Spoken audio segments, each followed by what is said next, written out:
We've come to a club whose academy's been described by Big Phil Scolari and the former Argentina coach Jose Peckerman as among the best in the world. It's not surprising when you consider the calibre of players they've produced.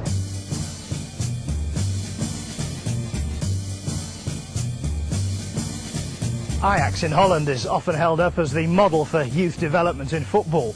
10 graduates from their academy featured in last summer's World Cup, a record only equalled by Sporting Lisbon. Sporting Lisbon have the most well-equipped academy in Europe, with all the facilities designed to meet the needs of the 250 boys here. The club prize one quality in the youngsters they recruit above all others. The main thing is how skillful is this boy with the ball. How fast can he do things with the ball? That's the main important thing. It's not so important how tall he is, how strong he is with 11 or 12 years old. So we concentrate very much on that basic interaction with the ball. De resto, eu penso que tanto quanto sei. I think in England you worry too much about the tactical side of the game and not so much about the technical side of the player's development. Here, one of the aspects we stress is the optimum relationship with the ball. We worry a lot about that aspect, and I fear you overlook that side. In Portugal, we still have space in terms of the daily life activities of a boy that allows him to practice football in the young ages in a very free way, in a way where they can develop the basic skills. I don't know what is the situation on that respect in England, but I suppose that in the center of London should be difficult. Foi sempre muito importante jogar com os meus amigos. It was very important to play with my friends on the fields, in the streets. We were always learning something. We played for pure pleasure, to entertain ourselves. We learnt a lot in that period of our lives. We learnt things that we carried with us into professional football. On the streets we don't have rules, and we can do what we want, what we like, and we try to do like Ronaldo, like Quaresma, and we improve our skills and our technique and on the street. In the academies in Portugal, they just follow what the kids have learned in the streets, and they just improve those skills. Damian Comolli joined Tottenham 18 months ago as their sporting director. His wide experience of youth development on the continent makes him the ideal person to improve coaching for the club's young players. Now, I don't think the English players are worse than the players on the continent. I think there is one big problem here, is how many times per week a player touches the ball.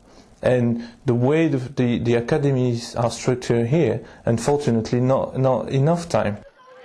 In any club on the continent, or let's say in clubs that are focused on youth development, if you take a player who's going to train 12 hours a week, for 12 hours he's going to be on the ball for about 10 hours.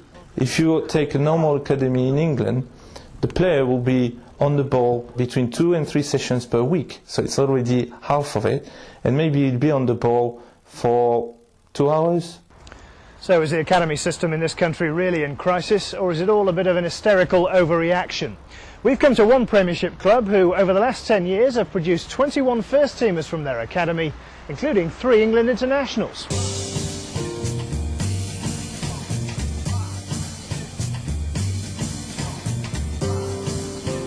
I've been to tournaments now since I've been in the job around Europe, and I don't see our boys technically inferior to foreign players. Yes, we may in the past have lacked technique, but when you speak to people about football, they refer to the great players of old, the Stanley Matthews, the George Best, the Tom Finneys and so on, who were fantastic players. So people have got talent. What we've got to do over here is identify it and work with it. I don't see anything wrong with the system at all. I think that, you know, we've proved it here, other clubs have proved it, that if you work hard and you work with your local boys and you give them the opportunity, then you are going to produce players for your first team. There is absolutely no doubt at all about that, and I don't see any reason at all why we shouldn't continue to do that in the foreseeable future here. Sporting Lisbon have an extensive scouting network across the whole of Portugal. They aren't hampered by the rule in England that means academies can only take players who live within 90 minutes of the club.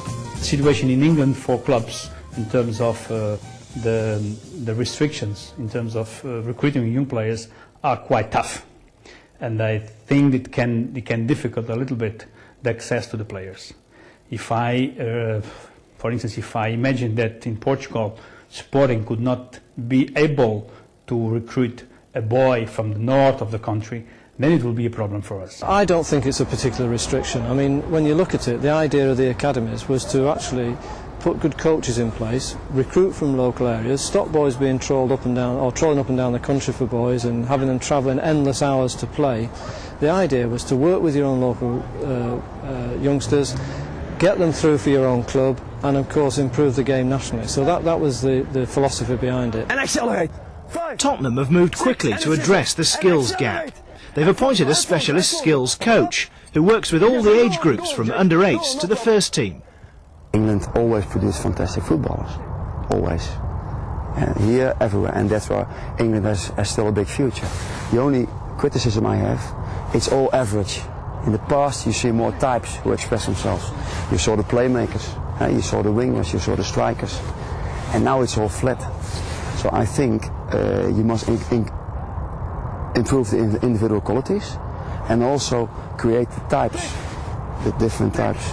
Spurs have had fantastic runs in cup competitions and in Europe this season. Is that a direct result of having skills trainers on board?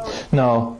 But if you ask me, is the way we work now is helping us to have 5 England players in the under-16 national team? Definitely. We're 8 years into a very new structure in terms of how we practice and how we develop our young players. Of course it's in its infancy yet. I don't judge anything yet until you put another 10 years on it. You sense that England is catching up?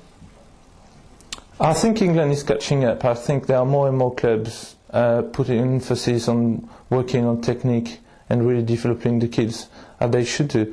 But I also think that as clubs we need more flexibility, and we need in the rules, as you mentioned, the 90-minute rule, and we definitely need to put to have more time with the